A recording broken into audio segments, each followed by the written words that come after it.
Hello, welcome to another Purple Insider Extra. Matthew Coller here, along with Sam Ekstrom. A reminder to check out our written work at purpleinsider.substack.com. And for longer conversations like this one, the Purple Insider podcast, link is in the description below or wherever you get your podcasts. Sam, Kirk Cousins' contract is now officially fully guaranteed for 2022. What does this mean to you? You know, I'm glad that a guy who's put in the years and all the work finally gets paid. It's just heartening to see a story like this where someone rises up the ranks who's, never gotten a dollar and gets that money.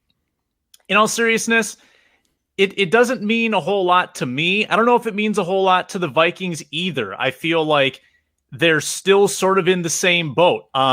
They might want to trade him in the future. I think this number makes that more difficult, but it was always going to make that more difficult. Like, this number would have followed him if they had traded him yesterday. It will follow him if they trade him tomorrow. And really, the only scenario here to avoid this was to cut him.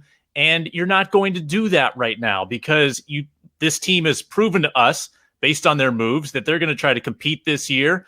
And they are going to go in with a quarterback that gives them a chance. So I'm not surprised they let the deadline get here. I'm sure Kirk Cousins had the paper chain going and he's celebrating and popping a bottle of or a container of Capri Sun, perhaps.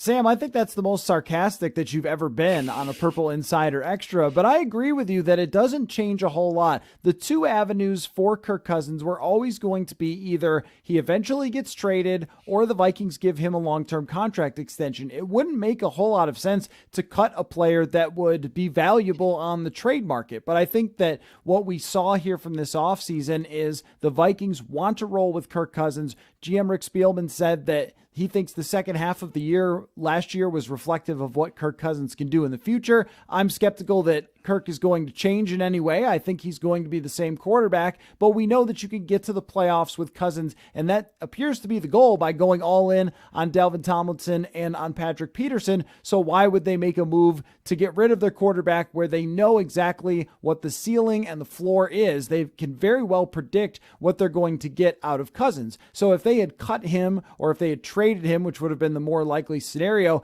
then what? Who is your quarterback at that point? What trade are you making? There were some things that got floated around, like a potential Jimmy Garoppolo trade, but that never seemed super realistic with the situation that San Francisco is in and the contracts and how much it would cost on the cap and all those things. So it looks to me like the way this plays out is we'll go through 2021 and then the Vikings can decide, do they want to play him on a $45 million cap hit for next year, or do they want to move on from him and make a trade? And then that puts the draft in the spotlight too, because would they draft a quarterback this year with plans to develop that guy? So it doesn't change a whole lot that it's fully guaranteed. Like you said, that guaranteed money would go to the other team in a trade, but it leaves us kind of in the same spot of asking, what is the long-term with Kirk Cousins? Yeah, I mean, even on his first deal, Cousins kind of had a prove-it year in 2019. His 2018 season was very disappointing for a lot of reasons, but 2019, which was the year where they had to make that first decision, he played better, and they gave him the extra 2 years. And now 2021 is the new prove-it year. What will they do this next offseason? Can Cousins earn an additional extension? Because I don't think the Vikings, whether it was his first contract or his second contract, ever intended him to actually play out the final year of that deal at the number.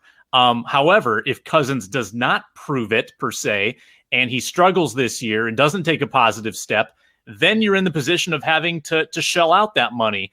And you're not going to give him additional guaranteed years beyond that. So it puts the team in quite a pickle. I think they have to hope the cap goes up or hope that somebody wants a 1-year bridge quarterback at a very high price that maybe you could split the cost with. I think that has to be the prayer, that if you want to get rid of that deal, that you can like split it 50-50 and give somebody Cousins who's looking to like just bridge the gap between quarterbacks next year.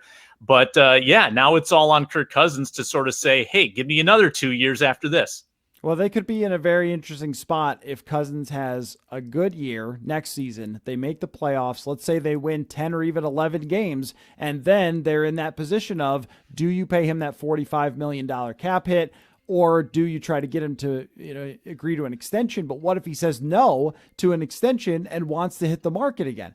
In that case, then you're left kind of in that position to have to pay him that $45 million cap hit. And that's where this could get really dicey for them. But they might get bailed out here, Sam, because the NFL has agreed to a monstrous TV deal with multiple different networks that is going to take this salary cap that everyone's struggling to get under now and shoot it to the moon. And that might make it okay. I mean, not great, of course, at $45 million cap hit, but manageable. And I wonder if when they signed him and structured it that way, if they always had in mind this possibility of the TV deal and the 17-game season taking the salary cap up significantly.